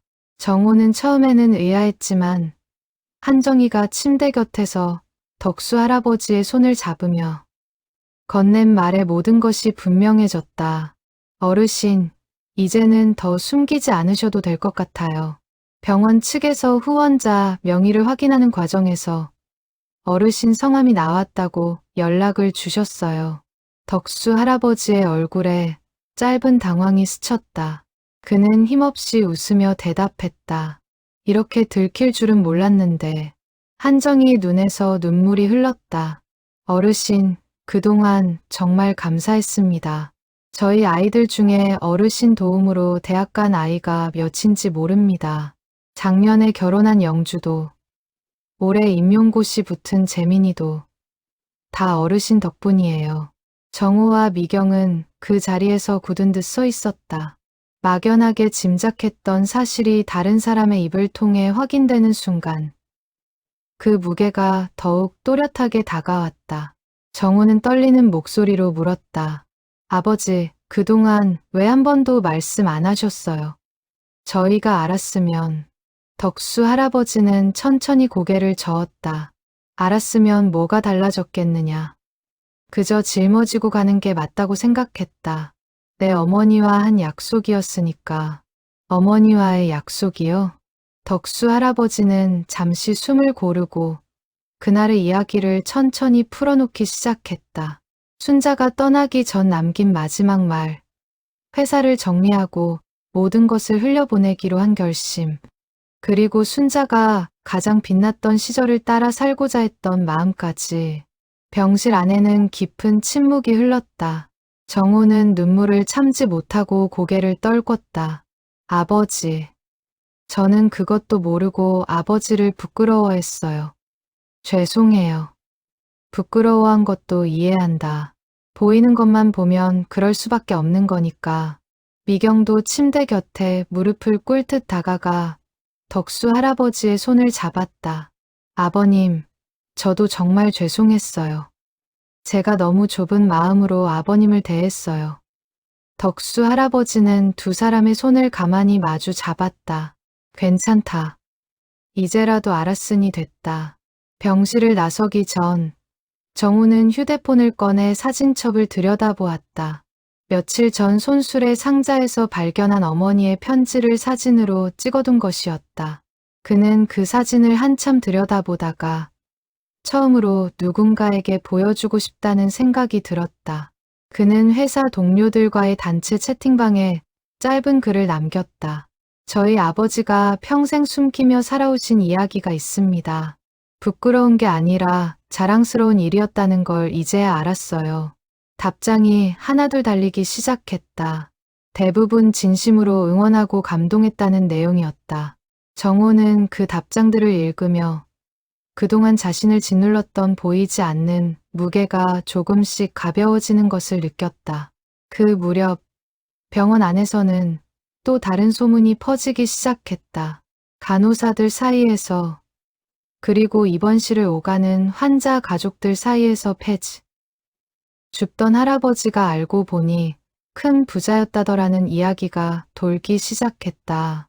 소문은 삽시간에 강나루동 전체로 퍼져나갔다. 세탁소 주인 최 씨도 그 소식을 듣고 입을 다물지 못했다. 그 할아버지가 매일 손수레 끌고 다니시던 그분이. 소문을 들은 동네 사람들의 반응은 다양했다. 일부는 그럴 줄 알았다며 평소 그의 인품을 떠올렸고 일부는 믿기지 않는다며 고개를 저었다. 그러나 공통된 것은 그 누구도 그를 함부로 평가했던 자신의 시선을 부끄러워하게 되었다는 점이었다. 고물상 주인도 그 소식을 듣고 멍하니 중얼거렸다. 이렇게 모은 돈 다 어디다 쓰시냐고 내가 여쭤봤었는데 그때 그 표정이 이제야 이해가 가네. 학교에서도 작은 변화가 있었다. 서연에게 할아버지를 안타까워했던 친구가 다시 다가와 조심스레 사과를 건넸다. 서연아, 미안해. 너희 할아버지 정말 대단한 분이셨네. 서연은 옅은 웃음을 지으며 대답했다. 괜찮아. 나는 처음부터 우리 할아버지가 멋진 사람인 거 알고 있었어. 그 말에는 자랑스러움과 함께 오랜 시간 혼자 견뎌온 할아버지를 향한 깊은 애정이 담겨 있었다. 며칠 후 병실에 낯선 손님 한 명이 찾아왔다. 흰머리가 가득한 노년의 남자였다. 그는 문 앞에서 한참을 머뭇거리다가 조심스레 안으로 들어왔다. 사장님, 저 기억하십니까? 대성섬 유상사에서 15년 일했던 강 부장입니다. 덕수 할아버지의 얼굴에 반가운 빛이 스쳤다. 강 부장, 이게 얼마만인가? 어떻게 알고 왔어? 소문 듣고 한참을 찾았습니다. 사장님이 회사 정리하시고 사라지셨을 때 다들 어디 좋은 곳으로 이민이라도 가신 줄 알았어요. 그런데 이렇게 폐지 주우면서 사셨다니. 강 부장의 목소리가 가늘게 떨렸다. 그는 눈물을 훔치며 말을 이었다. 사장님 덕분에 저희 다 회사 안 잃고 새 직장으로 무사히 옮겼습니다. 그때 사장님이 직원들 한 명도 길거리에 안 나가게 하겠다고 끝까지 챙기셨잖아요. 저는 그 은혜를 한 번도 잊은 적이 없습니다. 덕수 할아버지는 손을 내저으며 멋쩍게 웃었다. 그건 당연히 해야 할 일이었지. 별것 아니다. 사장님께는 별것 아니었겠지만 저희한테는 인생이 걸린 일이었습니다. 정호는 그 대화를 옆에서 들으며 또 한 번 마음이 무너지는 것을 느꼈다. 아버지의 인생 속에는 자신이 전혀 알지 못했던 또 다른 세계가 있었다. 그 세계 속에서 아버지는 누구보다 존경받는 사람이었다. 강 부장이 돌아간 후 병실에는 한동안 정적이 흘렀다. 서연이 조심스레 물었다. 할아버지, 이렇게 다 알려져서 속상하지 않으세요? 계속 숨기고 싶어 하셨잖아요. 덕수 할아버지는 잠시 생각하다가 천천히 입을 열었다. 처음엔 좀 당황스러웠지.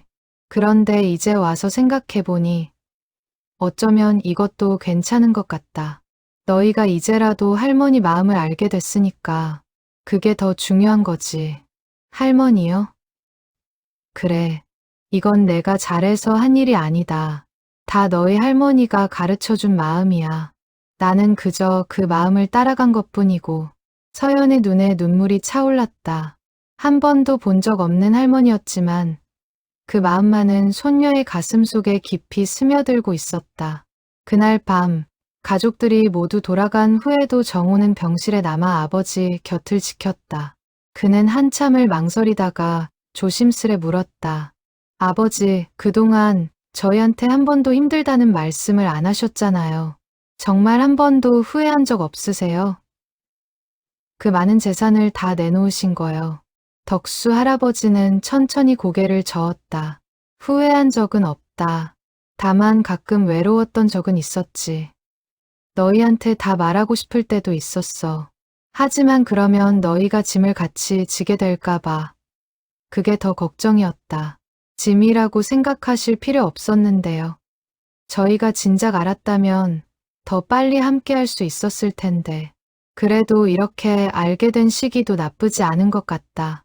너희 스스로 마음의 준비가 됐을 때 알게 된 거니까. 정호는 아버지의 손을 꼭 잡았다. 손바닥에 박힌 굳은 살이 손끝에 느껴졌다. 평생 손수레를 끌며 만들어진 굳은 살이었지만 이제는 그것이 누구보다 따뜻한 손이라는 것을 정호는 온전히 느낄 수 있었다. 아버지, 이제부터는 혼자 짐 지지 마세요. 저희가 같이 짊어질게요. 덕수 할아버지는 아들의 손을 마주 잡으며 조용히 웃었다. 병실 창밖으로 별빛이 하나둘 떠오르고 있었다. 강나루동의 저녁 공기 속으로 한 노인의 30년 비밀이 천천히 그러나 분명하게 퍼져나가고 있었다. 소문이 퍼진 지 며칠 후 미경은 동창회 모임에 나갔다. 평소라면 시아버지 이야기가 나올까봐 안절부절 못했을 자리였다. 그러나 이번에는 친구들이 먼저 그 이야기를 꺼냈다. 미경아, 너 시아버지 그렇게 대단한 분이셨어. 나 듣고 깜짝 놀랐잖아. 미경은 순간 얼굴이 붉어졌다. 예전 같았으면 황급히 화제를 돌렸을 텐데 이번에는 다른 감정이 올라왔다. 부끄러움이 아니라 뒤늦은 자랑스러움과 동시에 깊은 죄책감이었다. 사실은 나도 최근에 알았어. 그동안 너무 부끄러워했던 게 후회돼. 미경의 목소리가 가늘게 떨렸다. 친구들은 의외라는 표정으로 그녀를 바라보았다. 부끄러워했다고? 왜? 손수레 끌고 다니시는 모습 보면 사람들이 수군거릴까봐 그게 너무 신경 쓰였어. 그런데 알고 보니 그분이 평생 그렇게 사신 이유가 있었더라고. 나는 그 깊은 마음을 들여다볼 생각도 안 했어. 친구 하나가 미경의 손을 가만히 잡았다. 미경아, 그건 누구라도 그럴 수 있는 거야. 겉모습만 보고 판단하는 거. 우리 다 그렇게 살잖아. 그래도 내가 가족인데 가장 가까운 사람으로서 그 마음을 못 알아봤다는 게 너무 미안해. 집으로 돌아가는 길. 미경은 차마 곧장 집에 들어가지 못하고 한참을 동네를 걸었다. 시장 골목을 지나며 시아버지가 매일 같은 시간에 같은 길을 걸었을 모습을 떠올렸다. 그 길 위에서 그가 짊어졌을 무게가 이제는 어렴풋이 느껴졌다. 같은 시각, 정우는 회사에서 또 다른 시험에 직면해 있었다. 동료 하나가 호기심 가득한 얼굴로 다가와 물었다.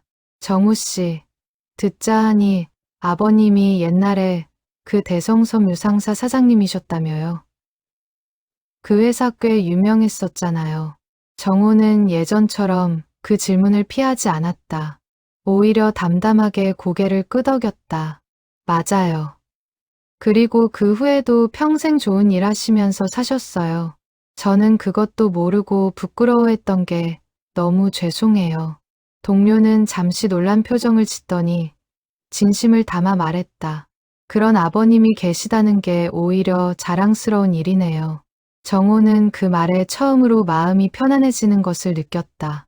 그동안 숨기려 애썼던 것이 사실은 숨길 필요가 전혀 없는 일이었다는 것을 비로소 깨달았다. 그날 퇴근길, 정호는 오랫동안 가지 않았던 어머니의 묘소를 찾았다. 작은 화원에서 꽃 한 다발을 사서 들고 한참을 걸어 상기슬게 자리한 묘소 앞에 섰다. 비석에는 김순자라는 이름이 새겨져 있었다. 어머니, 저 정우예요. 너무 늦게 찾아와서 죄송해요. 정우는 묘소 앞에 꽃을 내려놓고 한참을 그 자리에 앉아 있었다. 어머니의 얼굴은 기억나지 않았지만 이제는 그녀가 살았던 마음만은 또렷이 알 것 같았다. 자신이 평생 부끄러워했던 가난이 사실은 어머니가 남긴 가장 큰 유산이었다는 것을 그는 비로소 이해했다. 어머니가 가르쳐 주신 마음, 저도 이제부터라도 배워보려고요. 아버지처럼은 못해도 조금이라도 닮으려고 노력할게요.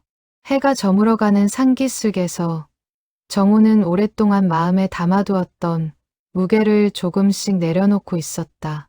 부끄러움이라 여겼던 것들이 실은 사랑이었고 희생이었다는 사실을 받아들이는 시간이었다. 비슷한 시기, 서연이 다니는 학교에서는 작은 발표 수업이 있었다. 담임 선생님이 내가 존경하는 사람이라는 주제로 학생들에게 짧은 발표를 시켰다. 평소라면 부모님이나 유명인을 주제로 고르는 학생들이 대부분이었지만 서연은 망설임 없이 손을 들었다. 저는 우리 할아버지에 대해 발표하고 싶어요. 교실 앞에 선 서연은 떨리는 목소리로 말을 시작했다. 우리 할아버지는 매일 새벽에 손수레를 끌고 폐지를 주우러 다니세요. 동네 사람들은 가난한 노인이라고 생각했어요. 저도 사실 자세히는 몰랐어요. 그런데 얼마 전에 알게 됐어요. 할아버지는 원래 큰 회사를 운영하셨고 할머니와의 약속을 지키려고 그 모든 재산을 보육원이랑 어려운 사람들에게 나눠주셨대요. 그리고 이름도 남기지 않고 30년 동안 조용히 그 일을 해오셨어요. 교실 안이 순간 조용해졌다. 서연은 떨리는 목소리를 가까스로 가라앉히며 마지막 말을 이었다. 저는 우리 할아버지가 가난한 사람이 아니라 세상에서 가장 마음이 부자인 사람이라고 생각해요. 그래서 저는 우리 할아버지를 가장 존경해요. 발표가 끝나자 교실에는 잠시 정적이 흘렀다가 이내 박수 소리가 터져 나왔다. 몇몇 친구들은 눈물을 글썽이기까지 했다. 담임 선생님도 감동한 얼굴로 서연을 바라보며 말했다. 서연이 할아버지처럼 우리도 보이지 않는 곳에서 따뜻한 마음을 나누는 사람이 되면 좋겠네요. 그날 저녁, 온 가족이 병실에 모였다. 덕수 할아버지는 휠체어에 앉아 가족들과 함께 작은 식사를 했다. 정호가 사온 죽과 미경이 챙겨온 과일을 나누어 먹으며 오랜만에 가족 모두가 한자리에서 웃음을 나눴다. 서연이 학교에서 있었던 발표 이야기를 들려주자 덕수 할아버지의 눈가가 촉촉해졌다. 우리 서연이가 그런 말을 했단 말이냐. 할미가 들었으면 정말 좋아했을 텐데. 할아버지, 할머니도 분명 듣고 계실 거예요. 서연의 말에 덕수 할아버지는 가만히 고개를 끄덕였다. 병실 창밖으로 노을이 붉게 번지고 있었다. 그 노을빛 속에서 오랜 세월 떨어져 있던 가족의 마음이 비로소 다시 하나로 이어지고 있었다. 며칠이 지난 어느 오후, 미경은 시장에서 우연히 예전의 시아버지를 부끄러워하며 피해 다녔던 그 골목을 다시 지나게 되었다. 과일 가게 주인이 그녀를 알아보고 반갑게 인사를 건넸다. 아이고, 정우 씨 댁 며느님 아니세요? 시아버님 얘기 듣고 우리 가게에서도 한참 화제였어요. 그렇게 훌륭한 분이신 줄 누가 알았겠어요. 미경은 부끄러움 대신 환한 웃음으로 대답했다. 저도 최근에야 제대로 알았어요. 평생 그렇게 조용히 사신 분을 저는 겉모습만 보고 판단했더라고요. 그런 마음이라도 가지셨으니 다행이지요.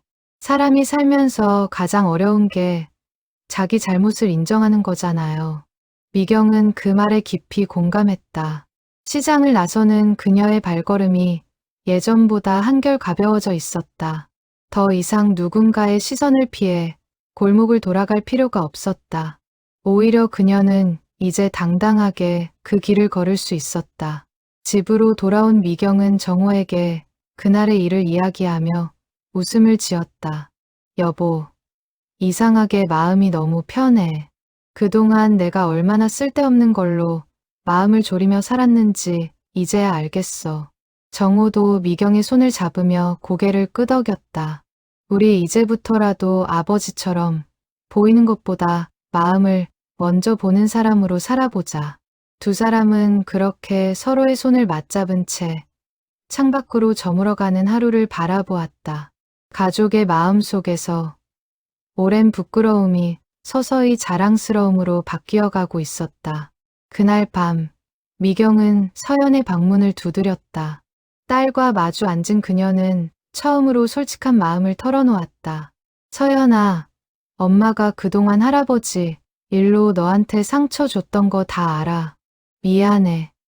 서연은 잠시 놀란 표정을 짓다가 이내 환하게 웃었다. 엄마, 이제라도 알아주셔서 다행이에요. 저는 사실 엄마가 할아버지를 미워하는 게 아니라 그냥 두려워하는 거라고 생각했어요. 맞아. 사람들 시선이 두려웠던 거야. 그게 얼마나 부끄러운 두려움이었는지 이제야 알겠어. 미경은 딸의 손을 꼭 잡았다. 모녀는 그날 밤 오랫동안 이야기를 나누며 서로에 대한 이해의 폭을 넓혀갔다. 그동안 쌓였던 작은 오해와 거리감이 그 대화 속에서 천천히 녹아내리고 있었다. 다음 날 아침, 미경은 평소보다 일찍 일어나 정우와 함께 병원으로 향했다. 가는 길에 그녀는 작은 화분 하나를 사서 들었다. 아버님 병실에 좀 화사한 게 있으면 좋을 것 같아서. 정우는 그 작은 배려에 마음이 따뜻해졌다. 두 사람은 손을 잡고 병원으로 향하는 길을 걸으며 오랜만에 편안한 침묵을 나누었다. 그 침묵 속에는 더 이상 부끄러움이나 원망이 아닌 서로를 향한 따뜻한 신뢰가 자리하고 있었다. 덕수 할아버지가 퇴원하는 날, 병원 앞에는 예상치 못한 사람들이 모여 있었다. 강나루동 주민들, 햇살보육원 아이들과 졸업생들, 그리고 옛 대성섬 유상사 직원들까지 모두가 그의 퇴원을 직접 보기 위해 모인 것이었다. 휠체어에 앉아 병원 문을 나서던 덕수 할아버지는 그 광경에 적잖이 당황한 표정을 지었다. 아니, 이게 다 무슨 일이냐. 보육원 원장 한정희가 앞으로 나서며 말했다. 어르신, 저희가 그동안 감사 인사도 제대로 못 드렸잖아요. 오늘은 그 마음 전하러 왔어요. 보육원 출신으로 이제는 어엿한 사회인이 된 청년 하나가 떨리는 목소리로 인사를 건넸다. 어르신, 저 재민이에요. 임용고시 붙어서 이번 학기부터 선생님 됐습니다. 어르신 도움 아니었으면 저는 대학도 못 갔을 거예요. 정말 감사합니다. 뒤이어 다른 졸업생들도 차례로 다가와 인사를 전했다. 결혼해 아이를 안고 온 졸업생, 작은 가게를 차려 자리를 잡은 졸업생까지 모두가 덕수 할아버지의 손을 잡고 눈물을 글썽였다. 덕수 할아버지는 그 손길들을 하나하나 마주 잡으며 고개를 끄덕였다. 너희가 이렇게 잘 자라준 것만으로 충분하다. 고맙다는 말은 내가 들을 게 아니라 너희들 스스로에게 해줘야 할 말이야. 세탁소 주인 최 씨도 사람들 사이에서 조심스레 다가왔다. 어르신, 그동안 제가 너무 무심했습니다. 그저 매일 보는 이웃으로만 생각했지. 이런 깊은 마음을 가지신 분인지 몰라서요. 최 씨도 매일 아침 일찍 가게 문 열고 성실하게 사는 거 내가 다 보고 있었네. 그게 대단한 거야. 덕수 할아버지의 한마디 한마디에는 누구를 가르치려는 기색이 없었다. 그저 진심으로 상대를 바라보는 따뜻함이 담겨 있었다. 그날 오후 강나루동 작은 공터에서는 즉석으로 작은 모임이 열렸다. 동네 사람들이 음식을 조금씩 가져와 나누어 먹으며 덕수 할아버지의 퇴원을 축하했다. 정우는 그 자리에서 처음으로 아버지 곁에 당당히 서서 사람들과 인사를 나눴다. 미경도 더 이상 시선을 피하지 않고 오히려 먼저 나서 음식을 나누며 이웃들과 이야기를 나눴다. 그동안 제가 너무 부족했어요. 이제부터라도 아버님 곁에서 잘 살아보려고요. 미경의 말에 동네 어른들이 따뜻하게 웃으며 손을 잡아주었다. 서연은 그 모습을 보며 마음 한쪽이 뭉클해졌다. 가족이 다시 하나로 이어지는 순간을 눈앞에서 보고 있었다. 저녁이 되자 덕수 할아버지는 잠시 자리를 비켜 손수레가 있는 단칸방으로 향했다. 정호가 조심스레 뒤를 따랐다. 아버지, 이제 손수레는 그만두시는 게 어때요? 저희가 모시고 살게요. 덕수 할아버지는 손수레를 가만히 쓰다듬으며 대답했다. 이 손수레는 그냥 도구가 아니다. 내 어머니와의 약속이고 내 인생의 한 부분이야. 다만 이제 너희가 다 알았으니 예전처럼 숨기지 않고 다닐 수는 있겠구나. 그래도 매일 새벽에 나가시는 건 위험해요. 저희가 같이 가면 어떨까요? 덕수 할아버지는 잠시 정우를 바라보다가 환하게 웃었다. 그래주면 더 좋지. 같이 다니면서 내 어머니 이야기도 더 해주마. 정우의 눈에 눈물이 차올랐다. 평생 거리를 두고 살았던 부자가 이제야 같은 길을 함께 걸을 준비를 하고 있었다. 그날 밤 정우는 집으로 돌아가는 길에 미경에게 전화를 걸었다. 여보, 나 내일부터 아버지랑 같이 새벽에 손수레 끌기로 했어. 정말. 회사는 어떻게 하고? 출근하기 전에 잠깐씩 다녀오기로 했어. 1시간만 일찍 일어나면 돼. 아버지랑 같이 있는 시간이 너무 부족했던 것 같아서.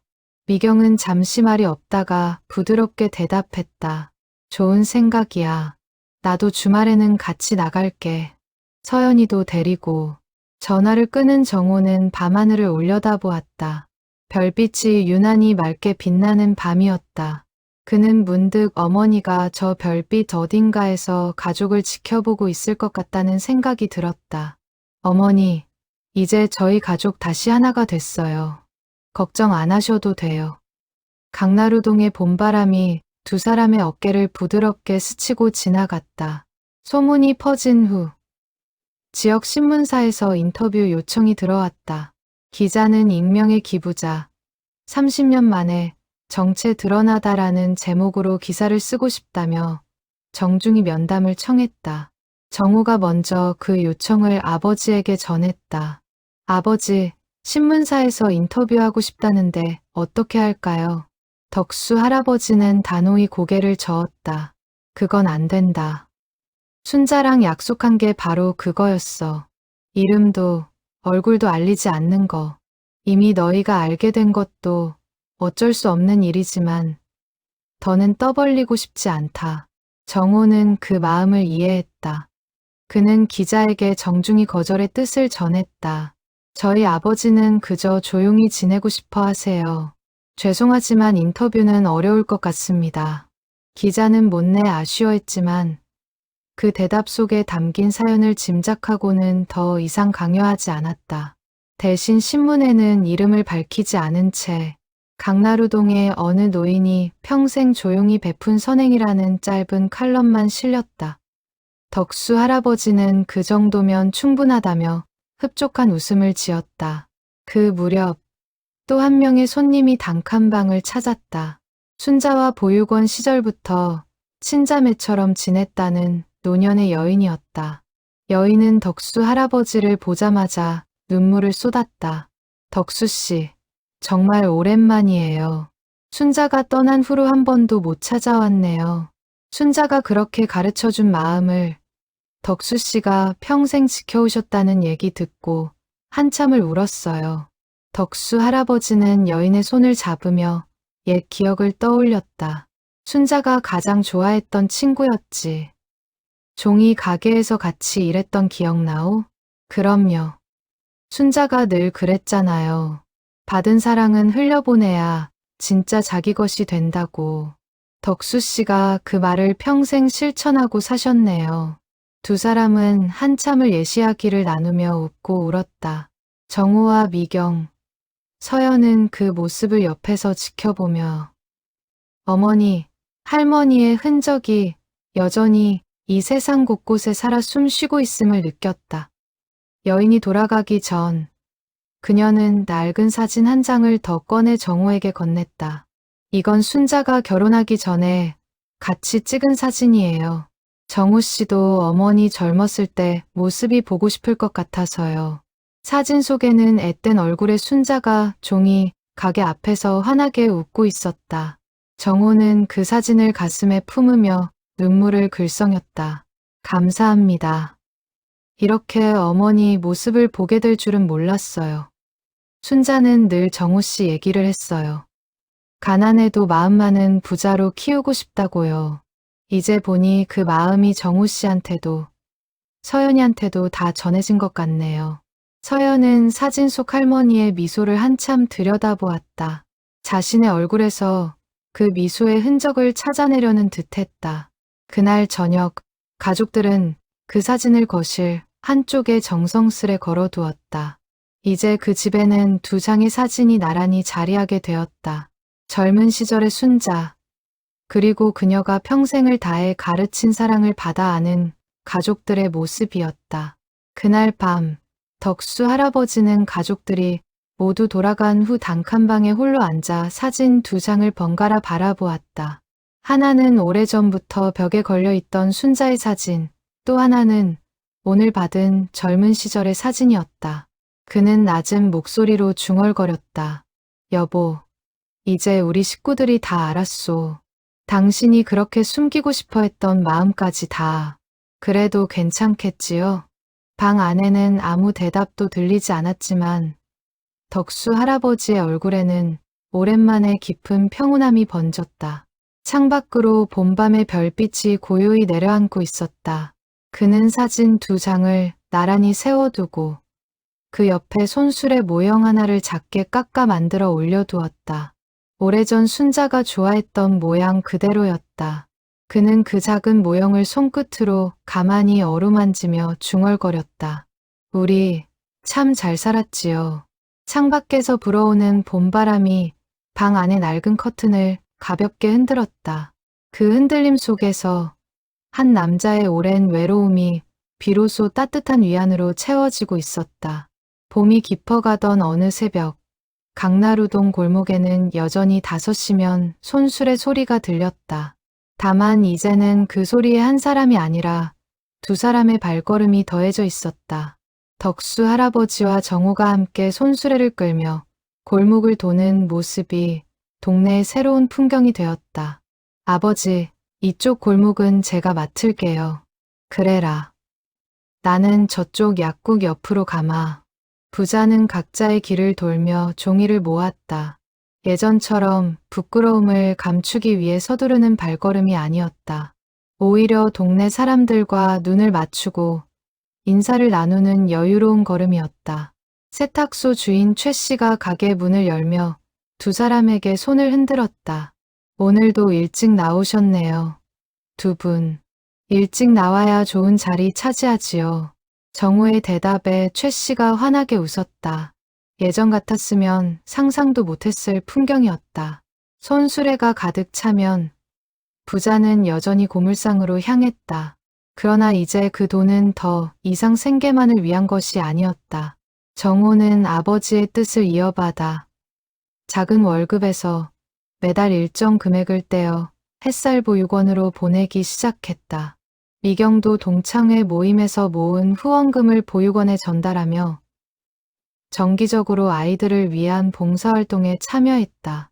서연은 그해 여름방학 처음으로 햇살보육원에서 봉사활동을 시작했다. 아이들에게 책을 읽어주고 함께 그림을 그리며 시간을 보냈다. 한 아이가 서연에게 물었다. 언니는 왜 이렇게 매번 와요? 서연은 환하게 웃으며 대답했다. 우리 할아버지랑 할머니가 가르쳐 주신 마음이 있어서 나도 그 마음을 배우고 싶어서 오는 거야. 가을이 되자 덕수 할아버지는 가족들을 데리고 오랜만에 강가를 찾았다. 순자와 함께 손을 잡고 걸었던 그 강가였다. 노을이 붉게 물든 강물을 바라보며 덕수 할아버지는 천천히 입을 열었다. 너희 할머니가 여기서 나한테 그랬다. 나중에 나이가 들면 이름도 남기지 않고 조용히 도울 수 있는 방법을 찾아보자고. 그 약속을 지키려고 평생을 살았는데 이제는 너희가 그 마음을 이어받아 주니 더 바랄 게 없구나. 정호가 아버지의 손을 가만히 잡았다. 아버지, 저도 이제 알아요. 가난한 게 부끄러운 게 아니라 마음이 가난한 게 부끄러운 거라는 걸요. 저희가 평생 갚아야 할 빚을 이제부터라도 갚아나갈게요. 서연도 할아버지의 다른 손을 잡았다. 할아버지, 저도 나중에 어른이 되면 할아버지처럼 살고 싶어요.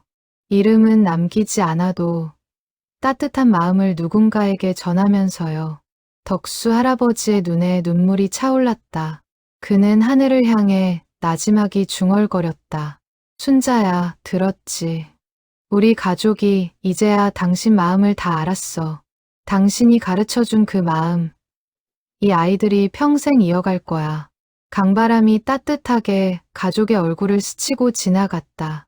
그날 이후 정우의 가족은 매달 한 번씩 햇살보육원을 찾아 봉사활동을 이어갔다. 처음에는 어색했던 손길도 시간이 흐르며 점점 자연스러워졌다. 미경은 아이들에게 옷을 지어주는 법을 가르쳤고 정우는 아이들과 함께 운동장에서 공을 차며 시간을 보냈다. 그 무렵 햇살보육원에서는 작은 변화가 있었다. 원장 한정희가 정우 가족을 불러 조심스레 제안을 했다. 이번에 보육원 별관을 새로 짓게 되었는데 이름을 어르신을 기리는 뜻으로 지으려고 해요. 괜찮으실까요? 정호는 잠시 고민했지만 아버지의 평소 뜻을 떠올리며 정중히 사양했다. 아버지는 이름을 남기는 걸 끝까지 원치 않으셨어요. 대신 그냥 이름 없는 손별관이라고 하면 어떨까요? 아버지 성함 대신 아버지가 평생 지켜온 그 마음을 담아서요. 한정희는 그 말에 깊이 감동하며 고개를 끄덕였다. 그게 훨씬 더 어르신답네요. 그렇게 하겠습니다. 몇 달 후 보육원 별관이 완공되었다. 입구에는 작은 동판이 하나 걸렸다. 이름 없는 손 별관. 받은 사랑을 흘려보낸 사람들을 기억하며 그 동판 앞에서 아이들은 종종 발걸음을 멈추고 그 글귀를 소리 내어 읽곤 했다. 누구의 이름인지 알지 못해도 그 마음만은 아이들의 가슴에 깊이 새겨지고 있었다. 서연은 대학에 진학한 후에도 방학마다 빠짐없이 보육원을 찾았다. 세월이 흘러 서연이 어른이 되었을 때 그녀는 작은 사회복지 단체를 만들어 형편이 어려운 아이들을 돕는 일을 시작했다. 사람들이 그녀에게 왜 이런 일을 하느냐고 물을 때마다 서연은 늘 같은 대답을 했다. 우리 할아버지, 할머니가 가르쳐 주신 마음이에요. 이름을 남기지 않아도 누군가의 인생에 따뜻한 흔적을 남길 수 있다는 거요. 그날 이후로도 강나루동 골목에는 변함없이 새벽 5시 손수레 소리가 울렸다. 그러나 그 소리는 더 이상 부끄러움이나 동정의 대상이 아니었다. 오히려 동네 사람들에게 하루를 시작하는 따뜻한 신호가 되었다. 강나루동의 저녁 공기 속으로 한 노인의 30년 비밀이 천천히 그러나 분명하게 퍼져나가고 있었다. 세월이 더 흘러 덕수 할아버지의 기력은 눈에 띄게 약해졌다. 더는 손수레를 끌지 못하게 된 그는 정우의 집에서 마지막 나날을 보냈다. 어느 늦은 밤, 서연이 할아버지의 손을 꼭 잡고 곁에 앉아 있었다. 할아버지, 무서운 거 없으세요?